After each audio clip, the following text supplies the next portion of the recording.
Welcome to our two-person book club. Welcome. How is that an intro? Welcome or welcome back. What do they do? If you're new here, I'm Mina. I'm Senna. Welcome to our channel. And if you're back, and if you're already part of our book club, welcome back. We're thrilled to have you guys here for this very special episode that we're doing. Is it special though? I think it is. To me, it is. Okay. In this episode, we're talking about Once Upon a Broken Heart series by Stephanie Garber. We did the Caraval series review the last episode. It is almost fitting that we do this series right after Caraval. Yeah, I agree. I think they kind of go hand in hand. Yeah, and we read them back to back, so. Yeah. Do we remember everything? No. But we will try our best. We remember important things. Yeah, and that's okay. That's enough. We're outside again, thank God. I think, enjoy this, like, summer setup. Yeah, kind we of do. vibe. And it's really hot inside. It's really hot outside as well, but What can you do? yeah, it's comfy, it's cozy. And we have our cocktails again. Pinkity drinkities. Pinkity. This is a pinkity drinkity. It is a pinkity drinkity. Can you tell that it's a pinkity drinkity? Probably not. But it is a pinkity drinkity. Yeah. Prince Cheers. of Hearts. So, again, our cocktails are sponsored by my husband. Thank you. Anyways, Back to our topic. Once Upon a Broken Heart. I gave it, the first book, 3 stars. I think I also gave it 3 stars. Like, after Caraval, my expectations were low for this series. And in the first book, we meet Evangeline. She was likable, like, at the first half of the book. Like, she's desperate to stop the wedding. And Jax is, like, really depressed.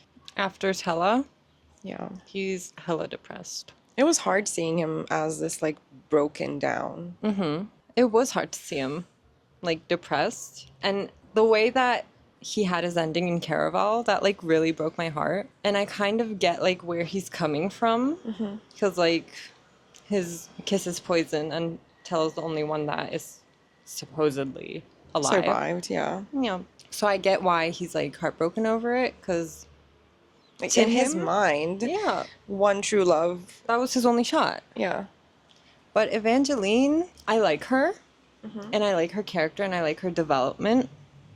Like, I think her thought process is more purposeful than Scarlett or Tella. Yeah. But, like, being this obsessed with a guy enough that you would, like, be praying for them to, like, break up. Well, been there, but yeah, Evangeline is the hopeless romantic. And this book is, like, set in a very, like, fairy tale romance world. I mean, she has pink hair, dude. Yeah. I think what I don't like is that, like, I know there's a different plot in the book and things are happening, but I feel like the sole thing is that she's so, like, hungry for love. Yeah. And, like, she would do anything for it. But that kind of doesn't, like, sit well with me, you know?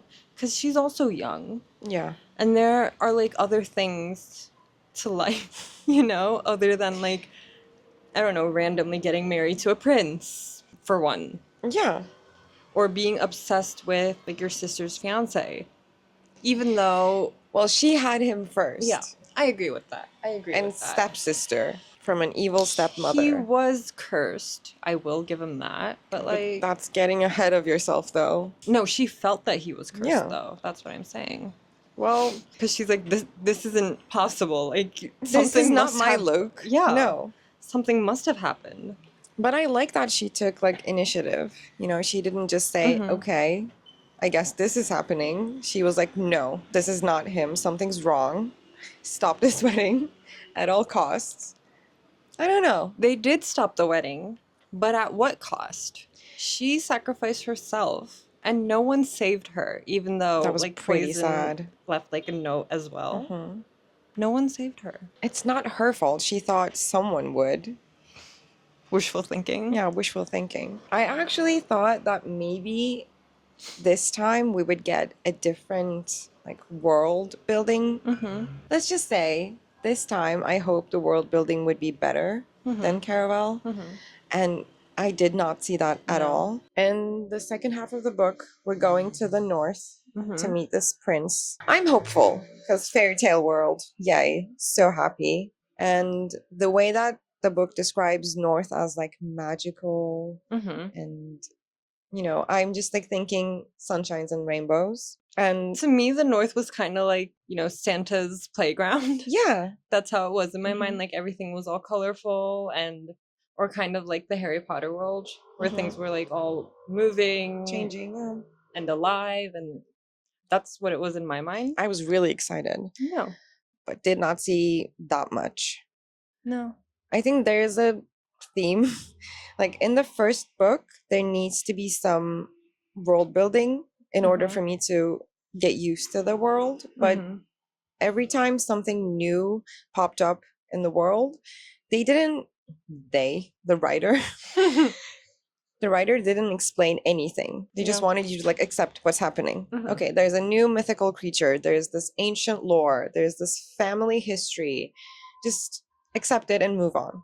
I don't know why it irritated me. And this was already happening in the second book and the third book as well. Yeah, I agree with that. Like so far throughout her books, there's always like a little bit that's leaving you wanting more from the book, from the plot, or from the world building. Because it's not explained well. But I think like the theme is her first book is like always like that. It's just kind of like this small intro. But I agree, it could have been a bit more like immersive.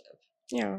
Maybe she's not my type of author when it comes to fantasy. Maybe. I mean, I definitely liked it more than Caraval. Yeah. Especially Caraval's like first book. I wasn't as frustrated. I wasn't as disappointed. So I think that's a plus. I was already intrigued by Jackson Caraval. So. Yeah.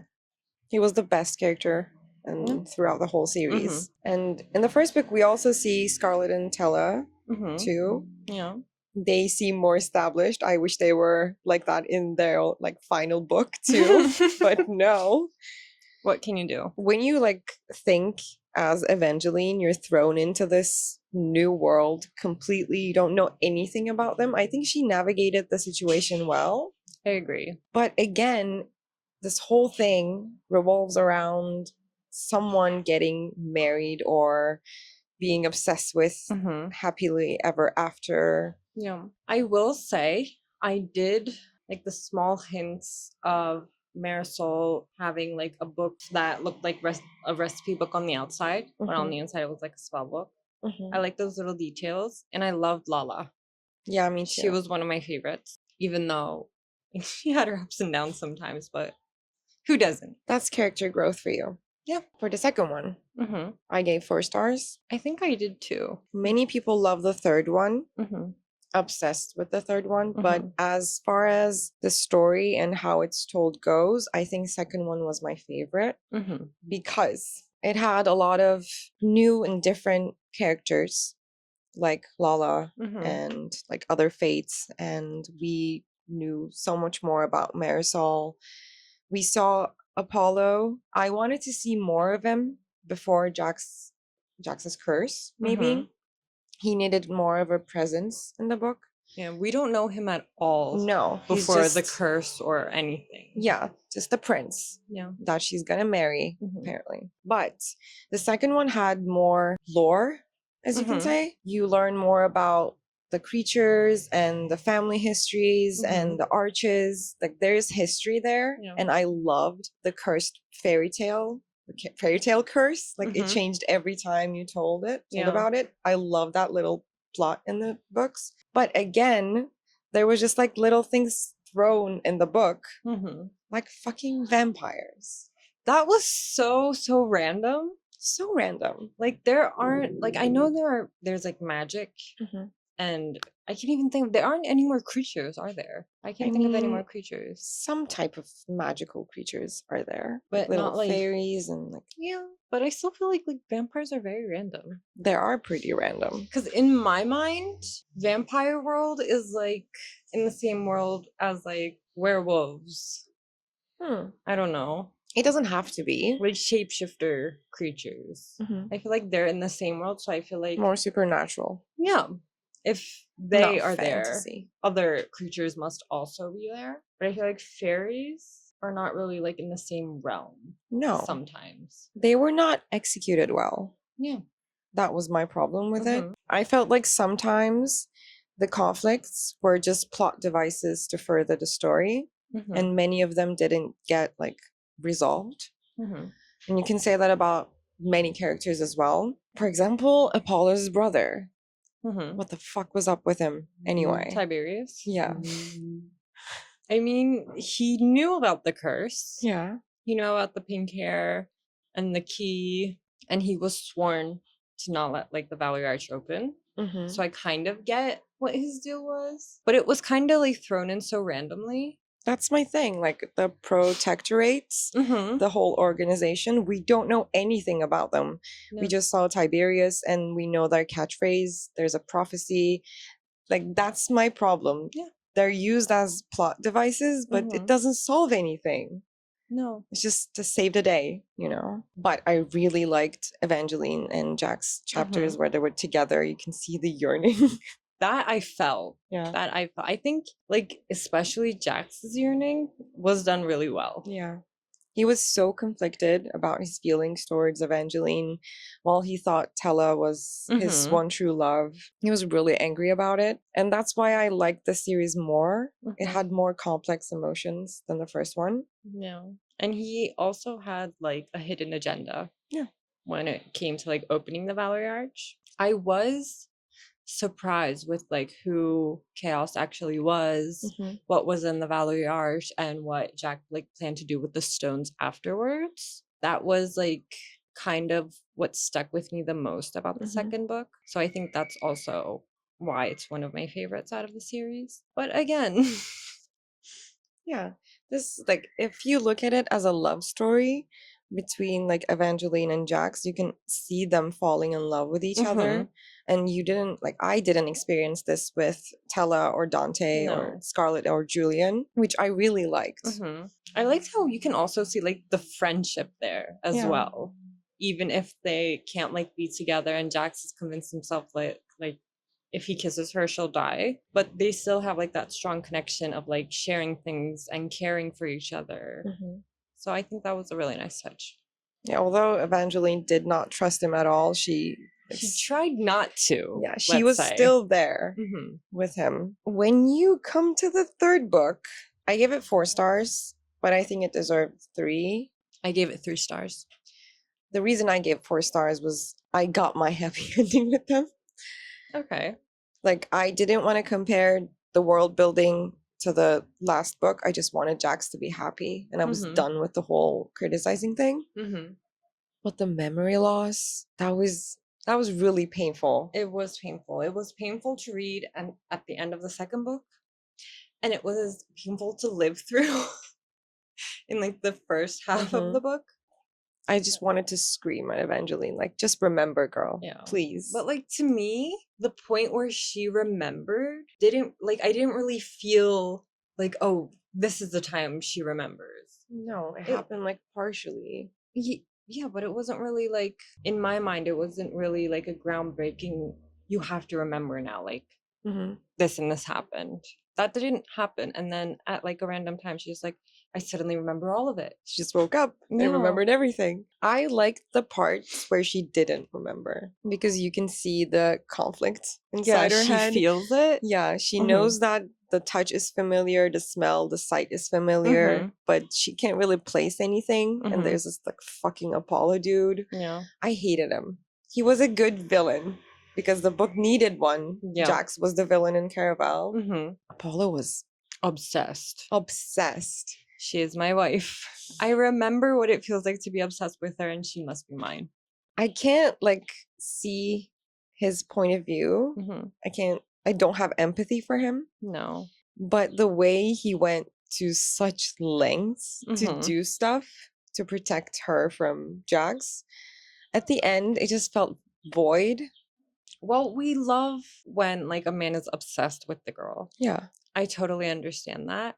But like this was bordering on deranged Yeah. at this point because at first I was like, okay, he's trying to protect her. And then things kind of like evolved from there. Mm-hmm. And then she wasn't allowed to go outside or she wasn't allowed to do this and that in the castle. And I was just like, dude, are you sure that like your Is this the intentions way? are correct now? Like, is that what's happening? Or are you just like taking her prisoner at this point? Yeah. He wanted power. Mm-hmm. He didn't care how he got it.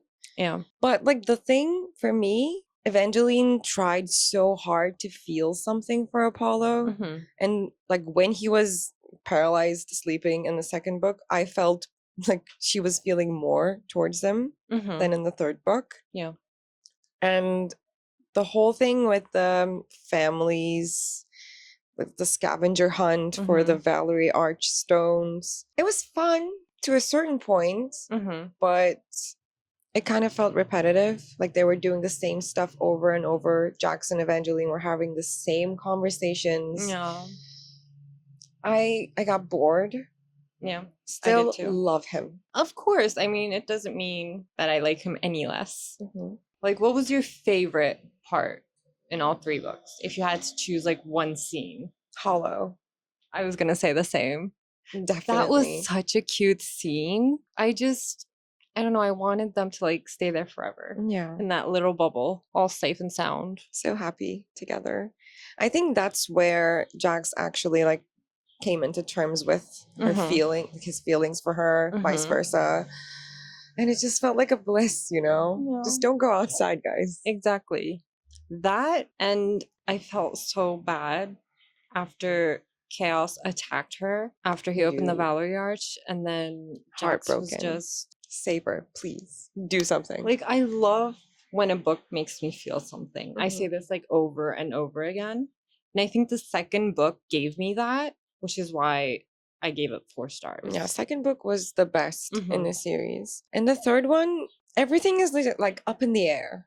You're like waiting for something to be resolved. Yeah, it doesn't.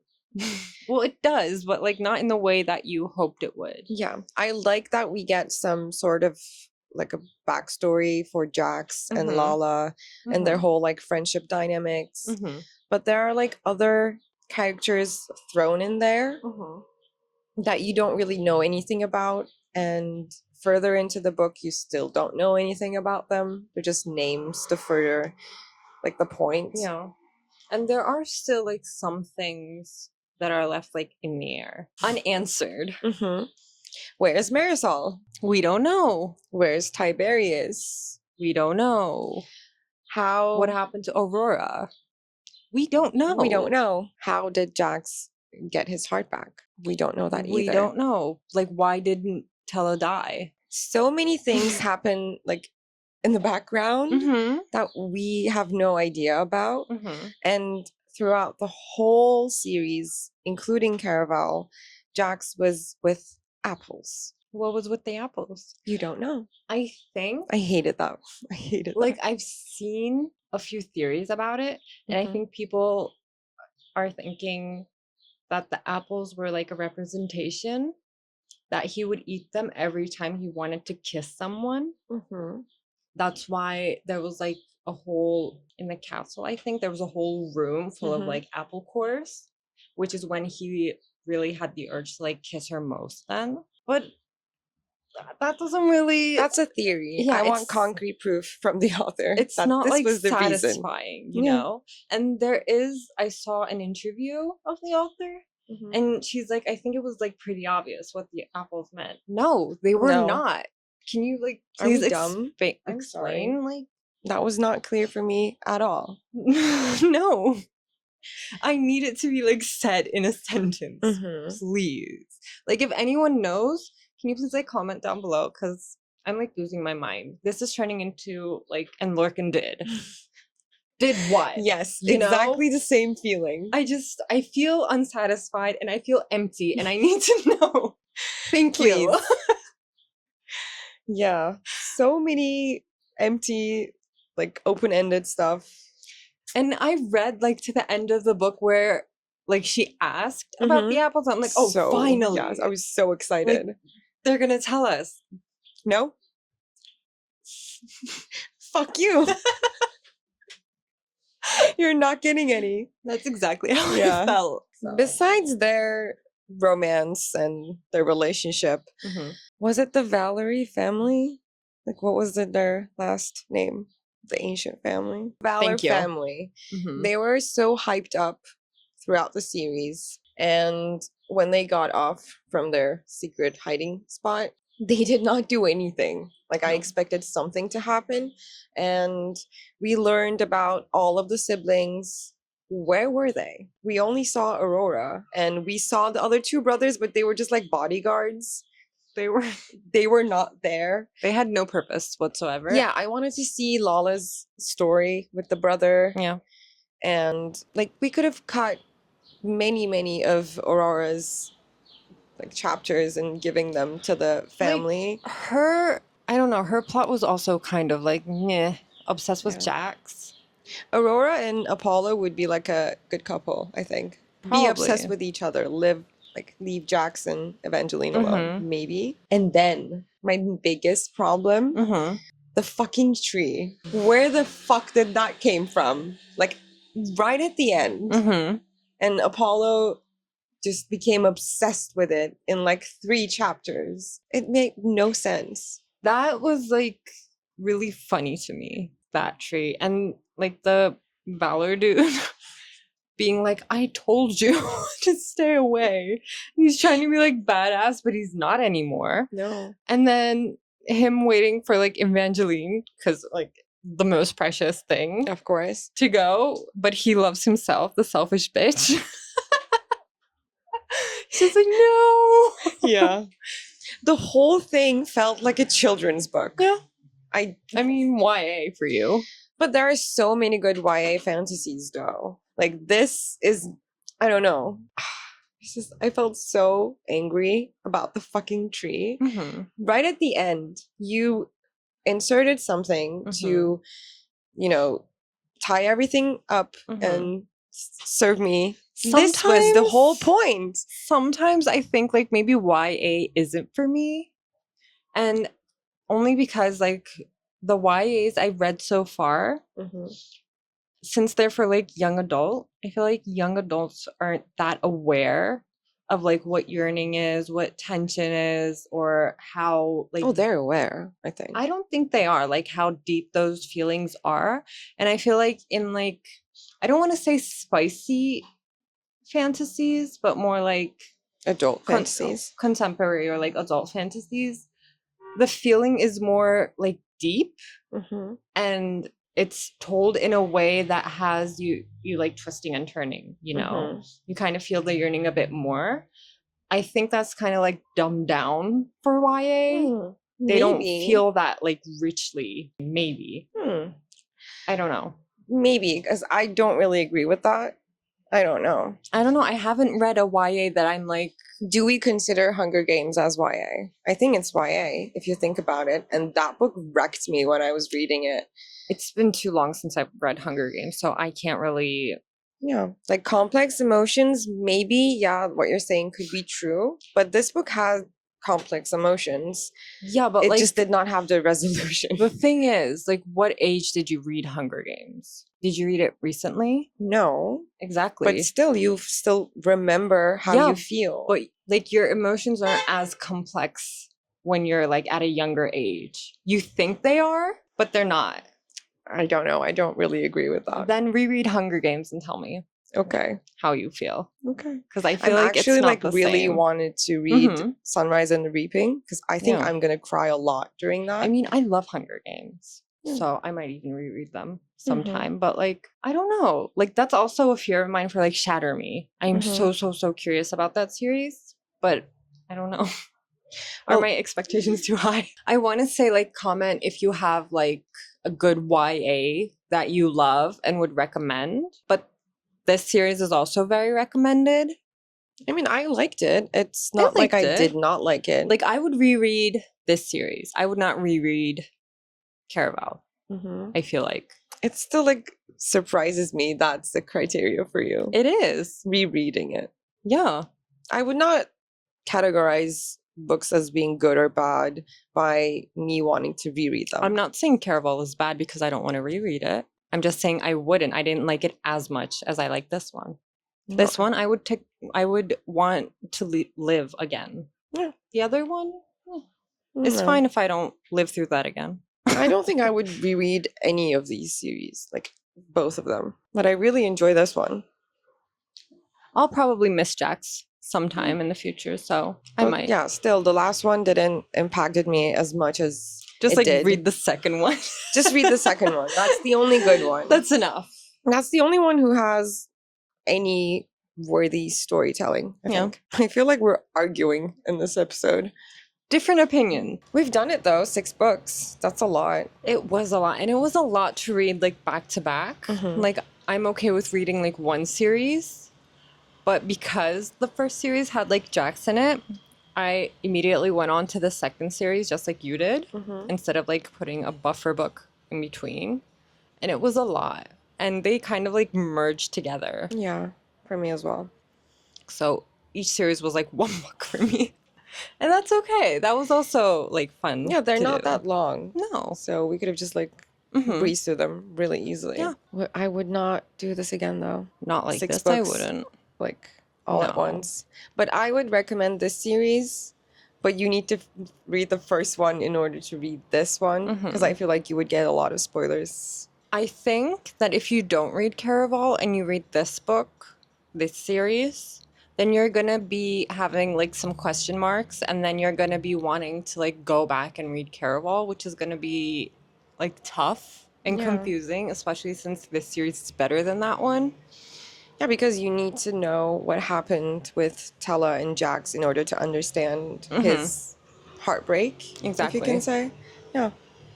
My overall rating for this series is 4 stars, or 3.5 maybe. I would give it a 4 stars. Yeah. Because of the second book. Exactly. And the third happy book ending, yeah. But I did not go batshit crazy with like he remembered, he loved her, you know that I didn't go quote that many people share. It happened, I was like, oh, that was it? You know? Yeah, I didn't go batshit crazy over anything, but like, okay.